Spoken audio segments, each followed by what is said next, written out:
20대의 젊은 나이신데도 치아가 굉장히 많이 상할 수 있는 환경이 되는 거죠. 입안의 환경은 여름철, 장마철이라고 생각하시면 돼요.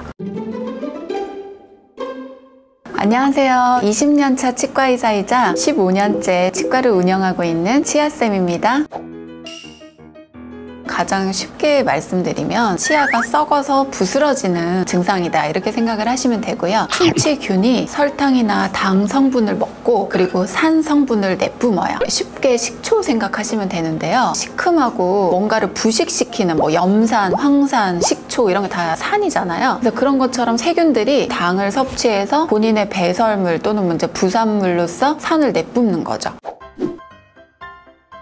그러게요. 저도 조금 놀라운데요. 점심을 먹고 양치를 하는 습관 사실 굉장히 중요하죠. 직장인분들 같은 경우에 사회생활을 하시기 때문에 양치하는 거는 구취라던가 이런 부분에서 굉장히 중요한 것 같고요. 또 본인의 치아 관리에 있어서도 중요한 것 같기는 해요. 근데 사실은 양치를 정말 제대로 해야 되는 시점, 그거는 자기 전이라고 말씀을 드릴 수가 있어요. 그때보다 저녁 때 칫솔질이 더 중요한가요? 최소한 우리가 12시간에 한 번 정도는 양치를 조금 완벽하게 해야 된다 이렇게 말씀을 드려요. 왜냐하면은 양치를 안 하면 세균들이 치아에 한 개 한 개 이렇게 달라붙기 시작을 하는데 그 세균들이 12시간 정도 되면은 본인들이 막 조직화를 해가지고 나쁜 물질을 막 내뿜어요. 그래서 그 12시간에 한 번씩은 세균들을 조금 없애줘야 돼요. 최소 하루에 2번 굉장히 꼼꼼하게 하셔야 된다 이렇게 말씀을 드려요.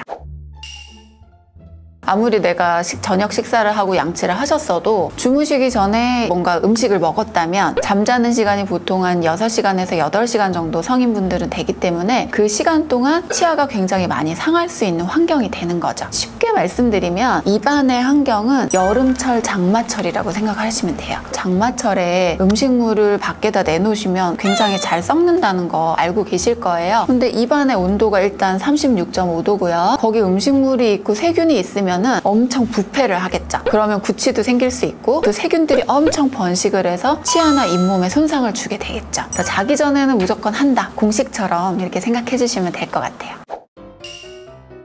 충치에 걸리면 일단 아픈 게 가장 먼저고요. 두 번째는 기능을 제대로 못해요. 아프니까. 또는 통증은 막상 없는데 치아 자체가 부스러져 있으니까 반대쪽으로 씹는다거나 이런 부작용이 또 있을 수가 있고요. 세 번째는 충치가 심하면 어쨌든 그곳에서 구취가 많이 날 수 있어요. 그래서 그런 불편함들이 있죠. 교정을 하러 오신 분들 중에 20대의 젊은 나이신데도 치아 자체가 거의 다 망가져 있는 경우가 있었어요. 그런 경우에 일단 충치 치료 자체도 굉장히 힘들었을 거고 그리고 치아 교정을 하기에도 치아가 다 망가져 있으면 교정하기도 굉장히 어려워요. 그 환자분이 조금 생각이 나네요.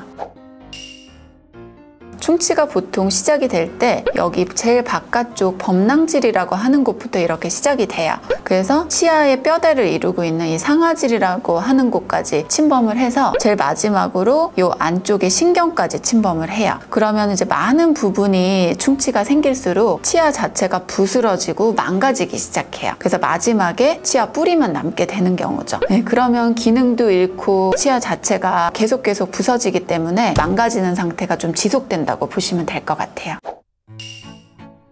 찬물을 드셨을 때 치아가 찌릿하거나 시린 경우인데 그게 이제 일시적으로 머무르지 않고 점점 그 정도가 심해지거나 빈도가 심해질 때, 그리고 이제 두 번째로는 찬물이 아닌데 미지근하거나 따뜻한 물인데 치아가 아프거나 시린 경우, 그때는 조금 빨리 가셔야 될 것 같아요. 세 번째로는 눈으로 봤는데 뭔가 까맣거나 갈색이거나 치아가 좀 움푹 파진 느낌, 그런 거 보셨을 때는 가셔야 될 것 같아요, 치과로. 충치가 처음에 생기면은 통증이 거의 발생하지 않는다고 하는데 그 이유가 좀 있을까요? 처음에 충치가 생겼을 때는 치아의 가장 바깥쪽 부분에 충치가 생기는 거거든요. 거기는 신경이 없어요. 그래서 통증이 전혀 없기 때문에 본인은 잘 모르실 수 있지만 색상으로 봤을 땐 조금 까만 점 같은 게 보이실 수는 있을 것 같아요. 일단은 통증을 느끼시는 단계라면 여기 내부의 치질, 상아질이라고 하는 곳까지 충치가 진행이 되면 통증은 느끼실 것 같아요. 근데 또 굉장히 둔하신 분들이 있거든요, 치아에. 여기까지 갔는데도 통증이 없다가 이 신경까지 거의 도달했을 때 느끼시는 분도 계세요. 그거는 케이스 바이 케이스인 것 같아요. 그때 병원을 간다고 하면 네. 내가 가는 그때가 가장 빠른 시기기는 하지만 통증이 있을 때는 아무래도 치료의 범위가 조금 커지겠죠. 일단 겉에서 봤을 때 굉장히 광범위하게 충치가 있어도 엑스레이 사진을 촬영을 해보거나 또 실제로 충치 치료를 했을 때 그 정도가 깊지 않은 경우도 있고요. 점처럼 조그맣게 충치가 딱 있었는데 실제로 치료를 했을 때 굉장히 아래로 깊게 충치가 있는 경우도 있어요. 그래서 눈으로 봐서 작다고 해서 이거 별거 아니야 이렇게 생각하면 안 되실 것 같아요.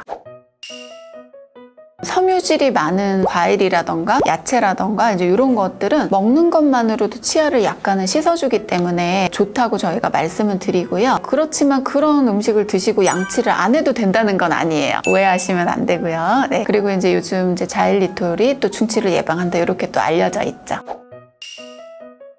껌은 조금 해당이 안 될 것 같고요. 왜냐하면 100% 자일리톨을 몇 그램 이상 섭취해야 된다는 기준이 있어요. 100%의 그 결정체를 많이 먹어야지 이게 예방이 돼요, 사실은. 근데 껌을 씹는 거는 사실 그닥 효과는 없다고 봐요.